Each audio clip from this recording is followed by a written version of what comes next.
ఆధ్యాత్మ రామాయణంలో అరణ్యకాండలో థర్డ్ సర్గ. అగస్త్య మునివర్యుణ్ణి రాముడు కలుసుకోవటం గురించి చెప్తున్నారు. శ్రీ మహాదేవ ఉవాచ అత రామ సుతీక్షణేన జానక్య లక్ష్మణేన చ అగస్త్యాస్త్యానుజనస్థానం మధ్యాహ్నే సమపద్యత. ఆ పరమేశ్వరుడు పార్వతీదేవికి ఇలా చెప్తున్నారు. ఏదైతే వీళ్ళు వెళ్తున్నప్పుడు సుతీక్షుణ్ణి కలుసుకున్నారు, ఆయన కూడా రాముణ్ణి కలుసుకుని ఎంతో ఆనందంతో, పరమభక్తుడు రాముడికి. అలాగే అగస్త్య మునివర్యుల దగ్గరికి వెళ్ళాలి అంటే నేను కూడా వస్తాను, ఆయన్ని కలుసుకోవాలని నాకు ఉంది అని బయలుదేరతారు. ఇలా మధ్యాహ్న సమయంలో రామచంద్రుడు సుతీక్షణుడితో సీతా లక్ష్మణులతో కలిసి అగస్త్య ముని యొక్క సోదరుడైన అగ్నిజిహ్వ ముని యొక్క ఆశ్రమానికి చేరుకున్నారు. తేన సంపూజిత సమ్యగ్ భుక్త్వా మూలఫలాధికం పరేద్యుః ప్రాతరుత్థాయ జగ్ముస్తే అగస్త్య మండనం. ఆ మహర్షి చేత అంటే అగస్త్యముని యొక్క సోదరుడి చేత అగ్నిజిహ్వ ముని ఆయన చేత చక్కగా వీళ్ళందరూ పూజింపబడి ఆయన ఇచ్చిన కందమూల ఫలాదులన్నీ కూడా వీళ్ళు తినిన తర్వాత మరుసటి రోజున మళ్ళీ ప్రాతకాలంలో మేల్కొని వెంటనే అగస్త్యముని యొక్క ఆశ్రమం వైపుగా వీళ్ళందరూ బయలుదేరారు. సర్వార్తుఫల పుష్పాఢ్యం నానా మృగగణేర్యుతం పక్షి సంఘేశ్చ వివిధేర్నాదితం నందనోపమం. ఆ ఆశ్రమంలో అన్ని కాలాల్లో కూడా లభించే ఫలముల చేత, పుష్పాల చేత నిండబడి ఉన్నది. ఎన్నో రకాల ప్రాణులన్నీ కూడా అక్కడ చక్కగా సేవించబడుతూ ఉన్నది. ఎన్నో రకాల పక్షులు అక్కడ శబ్దాలు చాలా చక్కగా కిలకిల రావములతో ఆనందంగా ఉన్నది ఆ ఆశ్రమము. బ్రహ్మర్షిర్భిర్దేవర్షిభిः సేవితా మునిమందిరేహ సర్వతో అలంకృతం సాక్షాత్ బ్రహ్మలోకమివాపరం. అంటే అన్నీ ఎంత శోభాయమానంగా ఉన్నాయంటే అంత అందంగా ఉన్న ఆ నందనవనంతో సమానమైనట్టుగా శోభలతో ఉన్నది ఆశ్రమం. బ్రహ్మర్షుల చేత దేవర్షుల చేత సేవింపబడుతున్నట్టుగా దానికి చుట్టూరు కూడా ఋషుల యొక్క పర్ణశాలలన్నీ కూడా చక్కగా ఉన్నాయి. ఇంకా అంటే ఒకటికి ఇంకోటి అందాన్ని పెంచుతున్నట్టుగా ఉన్నాయి ఆ ప్రదేశంలో అన్ని. ఈ విధంగా అది మరి ఒక బ్రహ్మలోకమేమో అన్నట్టుగా అలా తలపించేలాగా అనిపిస్తున్నది ఆ ప్రదేశం. బహిరేవాశ్రమస్యాద్యా స్థిత్వా రామో బ్రవీన్మునిం సుతీక్షణా గచ్చత్వం శీఘ్రమాగతం మాం నివేదయ. ఆశ్రమం బయట నిలిచి ఉన్న శ్రీరామచంద్రుడు సుతీక్షణ మునితో ఇలా చెప్పాడు. సుతీక్షణ, నువ్వు వెంటనే ఆ మునివర్యుడికి ఆ అగస్త్యుని దగ్గరికి వెళ్ళి సీతాలక్ష్మణ సమేతంగా నేనిక్కడికి వచ్చానని వారికి ఆ విషయాన్ని తెలియచెయ్యి అని. అగస్త్య మునివర్యాయ సీతయా లక్ష్మణేన చ మహాప్రసాదాయిత్యుక్త్వా సుతీక్షణః ప్రయయో గురోః ఆశ్రమం త్వరయా తత్ర ఋషిసంఘా సమావృతం ఉపవిష్టం రామభక్తేర్విశేషేణ సమాయుతం. ఎప్పుడైతే సుతీక్షుని వెళ్ళి ఇలా నేను వచ్చానని వీళ్ళతో వచ్చానని చెప్పమన్నాడో అప్పుడు సుతీక్షణుడు కూడా చాలా సంతోషకరమైన విషయం అని పలుకుతూ త్వరగా గురు యొక్క ఆశ్రమంలోకి వెళ్ళాడు. అగస్త్యముని దగ్గరికి అక్కడ చేరిన అతను మునులొక్క సమూహంతో కూర్చుని ఉన్నాడు. ఆ అగస్త్యముని విశేషంగా రామభక్తుల మండలిలో కూర్చుని ఉన్న మునిశ్రేష్ఠుడైన అగస్త్యమునిని దర్శించుకున్నాడు సుతీక్షణుడు. వ్యాఖ్యాతరామమంత్రార్థం शिष्येभ्यश्चातिभक्तितः दृष्ट्वागस्त्यं मुनिश्रेष्ठं సుతీక్షణః ప్రయయో మునిః. ఆ మునీంద్రుడు భక్తితో తన శిష్యులకి రామమంత్రం యొక్క అర్థాన్ని గురించి ఆ వ్యాఖ్యానాలు వినిపిస్తూ ఉన్నాయి ఇతనికి. అందుకుని దాన్ని చూసిన సుతీక్ష్ణుడు ఆ మునీంద్రుడి దగ్గరికి వెళ్ళాడు. దండవత్ ప్రణిపత్యాః వినయా వనతః సుధీః రామో దాశరథిర్బ్రహ్మన్ సీతయా లక్ష్మణేన చ ఆగతో దర్శనార్థం తే బహిస్తిష్టతి సాంజలిః. వారికతడు వినయంతో సాష్టాంగ నమస్కారాలన్నీ చేసి సుబుద్ధి అయిన సుతీక్షణుడు ఇలా చెప్తున్నాడు. బ్రహ్మర్షి ఓ గురువర్య, దశరథ మహారాజు యొక్క కుమారుడైన శ్రీరాముడు సీతాలక్ష్మణ సమేతంగా మీ దర్శనానికై వచ్చి ఉన్నారు. అతడు అంజలి అంటే నమస్కరించి ఆశ్రమం వెలుపల నిలబడి ఉన్నాడంటే లోపలికి రావటానికి. మీ యొక్క ఆజ్ఞ కోసం వేచి ఉన్నాడు అని చెప్పాడు. అగస్త్య ఉవాచ శ్రీగమానాయ భద్రం తే రామం మమ హృది స్థితం తమేవాధ్యాయమానోహం కాంక్షమానోత్ర సంస్థిత. అగస్త్యుడు వెంటనే, తండ్రి నీకు శుభం కలుగుగా అంటే మంచి మాట చెప్పావు. నా హృదయానికి సుస్థిరంగా ఉన్న ఆ రాముడు వెంటనే తీసుకుంటారా లోపలికి. నేను అతన్నే ధ్యానిస్తున్నాను. అతని రాక కోసమే నేను ఇక్కడ ఎదురు చూస్తూ ఉన్నాను. ఆయన కోసమే నేను ఇక్కడ నిలిచి ఉన్నాను అని. ఇత్యుక్త్వా స్వయముత్థాయ మునిభిः సహితో ధృతం అభ్యగాత్పరయా భక్త్యా గత్వా రామమదబ్రవీత్. ఇలా శ్రీరాముడు తొందరగా లేచి ఆ మునులతో కలిసి రాముడి దగ్గరికి ఈయనే దూరం నుంచే చూస్తూనే అత్యంత భక్తిపూర్వకంగా అయిపోయాడు. ఆగచ్చ రామభద్రం తే దిష్ట్యాతే అద్య సమాగమ ప్రియాతిథిర్మమ ప్రాప్తో అస్యద్య మే సఫలం దినం. రామా, స్వాగతం రామా, నీ మేలు జరుగుగాక. నా మహద్భాగ్యవశమున మీతో కలిసే భాగ్యం నాకు లభించింది. ఈరోజు నాకు సఫలమైనట్టే. నాకు అత్యంత ప్రియుడు అయిన నువ్వే అతిథిగా నా కోసం వచ్చావు. అందుకుని ఇది చాలా పరమ పుణ్యప్రదమైన రోజు. రామోపి మునిమాయాంతం దృష్ట్వా హర్షసమాకులః సీతయా లక్ష్మణేనాపి దండవత్ పతితో భువి. రాముడు కూడా స్వాగతం పలుకుతూ ఆయన చెంతకి వచ్చిన ఆ మునిని చూసి చాలా ఆనందాన్ని పొంది చక్కగా సీత లక్ష్మణులతో సహా సాష్టాంగ దండ ప్రణామాలు చేశాడు అగస్త్యుడికి రాముడు కూడా. ధృతముత్తాప్య మునిర్ ఆలింగ్య భక్తితః తద్గత్ర స్పర్శ జహ్లాదస్ర వన్నేత్రజాలాకులః. ముని కూడా వెంటనే రాముణ్ణి లేవనెత్తి భక్తిపూర్వకంగా ఆ హృదయానికి హత్తుకుని, అంటే ఆయన స్పర్శ చేత కన్నుల నుంచి ఆనంద బాష్పాలు పొంగి ప్రవహిస్తున్నాయి ఆయనకి. గృహీత్వా కరమేకేన కరేణ రఘునందనం జగామా స్వాశ్రమం హృష్టో మనసా మునిపుంగవః. తర్వాత మునిశ్రేష్ఠుడైన అగస్త్యులు వారు చాలా ఆనందమైన మనసుతో తన చేతితో రాముడి చేతిని స్వీకరిస్తూ ఆశ్రమంలోకి తీసుకుని వెళ్ళారు. సుఖోపవిష్టం సంపూజ్య పూజయా బహువిస్తరం భోజయిత్వా యథా న్యాయం భోజ్యేర్ వనేరనీకదా. అతని ఇలా లోపలికి తీసుకెళ్తూ సుఖపూర్వకంగా ఒక మంచి ఆసనం మీద కూర్చోబెట్టి విధి విధానంగా విస్తారంగా పూజంతా కూడా, ఎందుకంటే ఆనంద పారవశ్యంలో ఉన్నాడు, ఇలాంటి భాగ్యం మళ్ళీ లభించదు. అందుకు చాలా విస్తారంగా ఆ పూజ చేసి చాలా రకాలమైన అక్కడ లభించే ఫలాలన్నీ కూడా కొసరి కొసరి ఆరగింపచేశాడు ఆ శ్రీరాముడికి ఆయన. సుఖోపవిష్టమేకాంతే రామం శశినిధాననం కృతాంజలిరువాచేదమగస్యో భగవాన్ ఋషి. ఏకాంతంలో ఆ సుఖాసీనుడై ఉన్న ఎలా ఉన్నాడంటే చంద్రుడు అంత ముఖము కలిగి ఉన్నాడు ఆ రాముడితో. ఋషివరుడైన అగస్త్యుడు ఆయనకి నమస్కరిస్తూ మళ్ళీ ఇలా అన్నారు. त्वदागमनमेवाहं प्रतीक्षन् समवस्थितः यदा क्षीरसमुद्रान्ते బ్రహ్మణా ప్రార్థితః పురా. రామ, పూర్వము క్షీర సముద్ర తీరంలో బ్రహ్మదేవుడు నిన్ను భూభారాన్ని హరించటానికి రావణాదుల్ని వధించటానికే ప్రార్థించి ఉన్నాడు.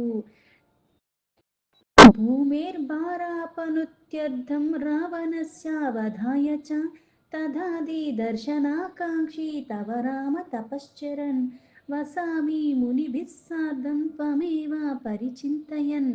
అయితే ఆయన ప్రార్థించగా అంటే ఇక్కడ అవతారం వస్తుంది కాబట్టి మళ్ళీ నిన్ను దర్శించాలన్న కోరికతో నేను కూడా తపస్సు చేసుకుంటూ ఉన్నాను.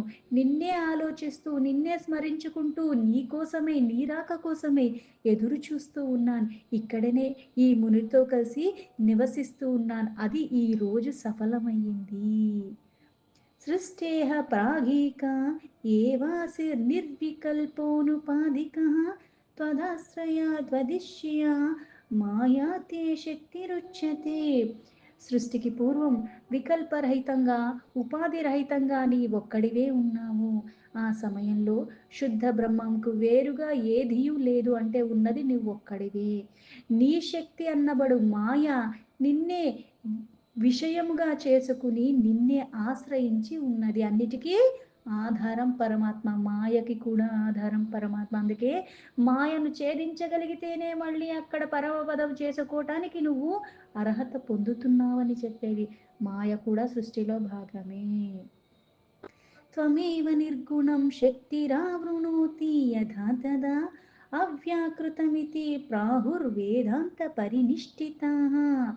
నిర్గుణవై ఉన్న నువ్వు నిన్ను ఆవరించిన ఈ మాయను వేదాంత నిష్ణాతులు అవ్యాకృతమని అంటారు. అంటే పరబ్రహ్మ పరమాత్మ నిర్గుణుడుగానే ఉన్నాడు. కాకపోతే మళ్ళీ అది అందరికీ సాధ్యం కాదు, సులభం కాదు. ఆ స్థితిలో అందరం లేను. ఎందుకంటే పాపాలు చేసి ఉన్నాం, అజ్ఞానం అంధకారలో మాయకి లోబడి ఉన్నాము. అందుకుని సాకార రూపంలో కూడా పరమాత్మ వచ్చి అనుగ్రహిస్తున్నాడు. కృపా సాగరం అందరి మీద కురిపింప చెయ్యటానికి. అందుకే వేదాంత నిష్ణాతులు జ్ఞానులకి అర్థమవుతుంది. మనలాంటి వాళ్ళకి ఏం అర్థమవుతుంది? అందుకే ఆయన్ని అవ్యాకృతమని అంటారు.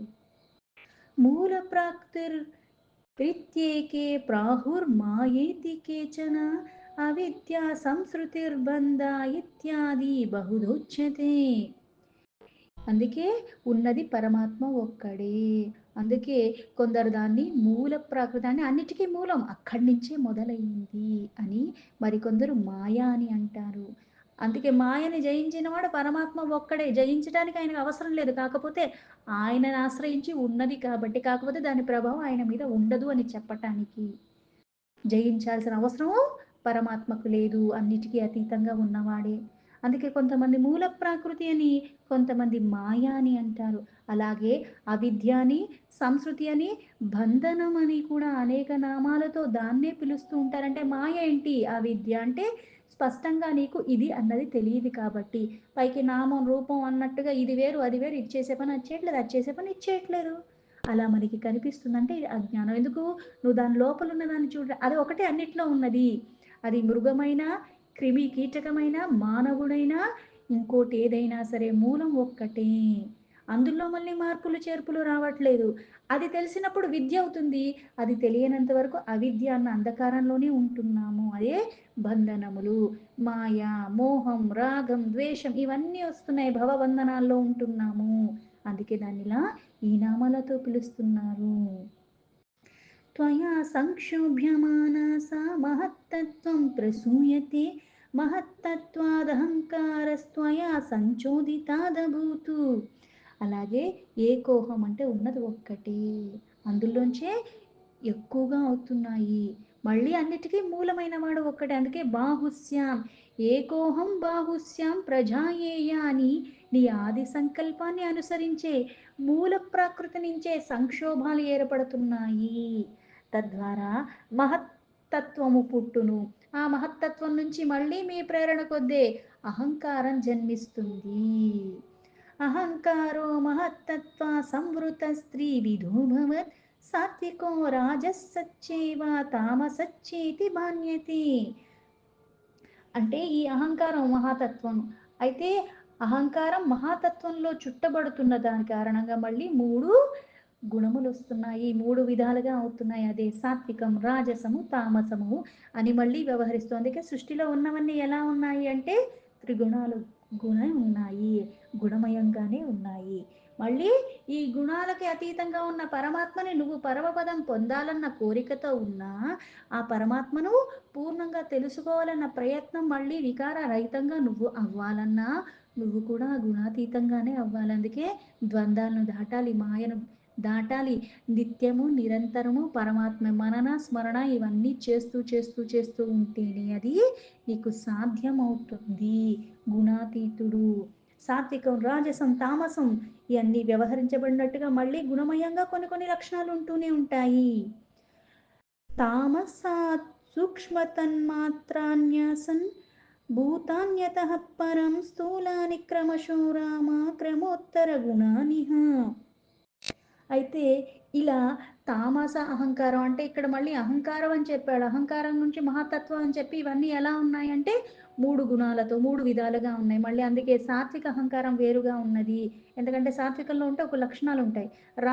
గుణంలో ఉంటే ఒక లక్షణాలున్నాయి. తమో గుణంలో ఉంటే కొన్ని లక్షణాలు ఎక్కువగా ఉంటూ ఉంటాయి. ఈ 3 గుణమయంగానే ఉన్నప్పుడు ఒక గుణం అధికంగా ఉండి వేరేయి తక్కువగా ఉంటూ ఉంటాయి. ఒక క్షణం ఇందులో ఉంటే ఇంకో క్షణం మరొక దానిలోకి వెళ్ళిపోతూ ఉంటాము. అందుకే ఈ 3 దాటగలిగే ప్రయత్నం చెయ్యాలి. అందుకే తామస అహంకారం ఏమవుతుంది అంటే ఏవైతే మనకి జ్ఞానేంద్రియాలు, కర్మేంద్రియాలు ఉన్నాయి. మళ్ళీ తన్మాత్రలున్నాయి. ఏంటి? శబ్ద, స్పర్శ, రూప, రసగంధాలు. ఇవి సూక్ష్మ తన్మాత్రలు. శబ్దం, ఈ స్పర్శ మనలో తెలియని అలజడిని తీసుకొస్తుంది.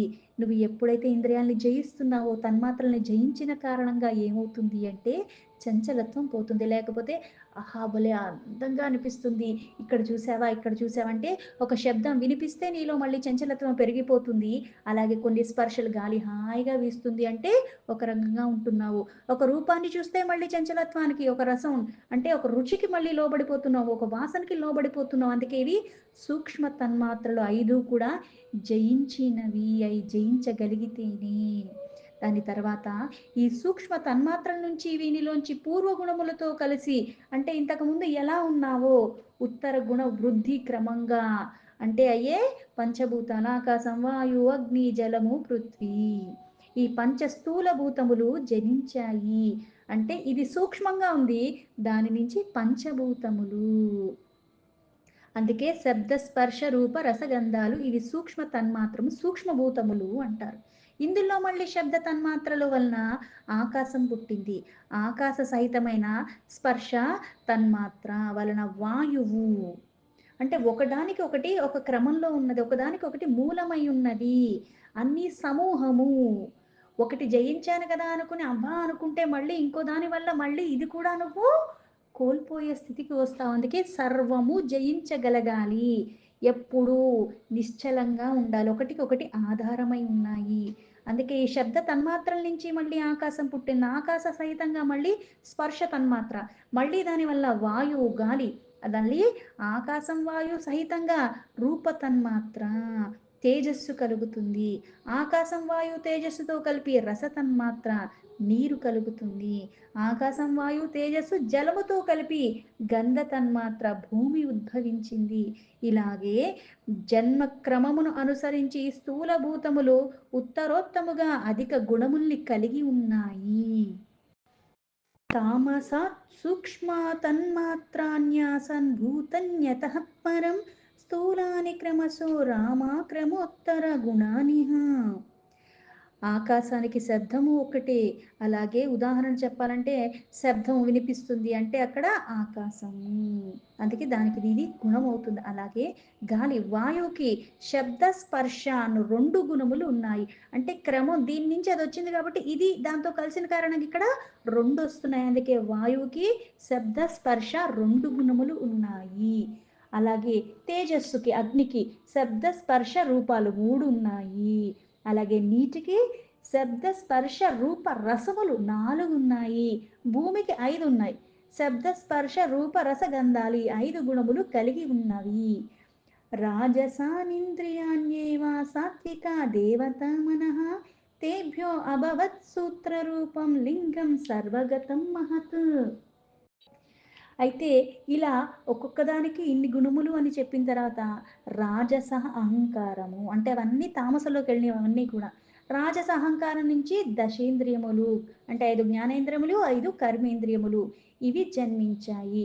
సాత్విక అహంకారం నుంచి ఇంద్రియాలకి చెందిన అధిష్టాన దేవతలు మరి మనస్సు ఉత్పన్నమైనాయి. పైగా ఈ చెప్పిన తత్వాలన్నీ కలిసి కూడా సమిష్టిగా సూక్ష్మ శరీరముకు సూత్రాత్మయమై హిరణ్య గర్భుడిగా ఏర్పడుతున్నది.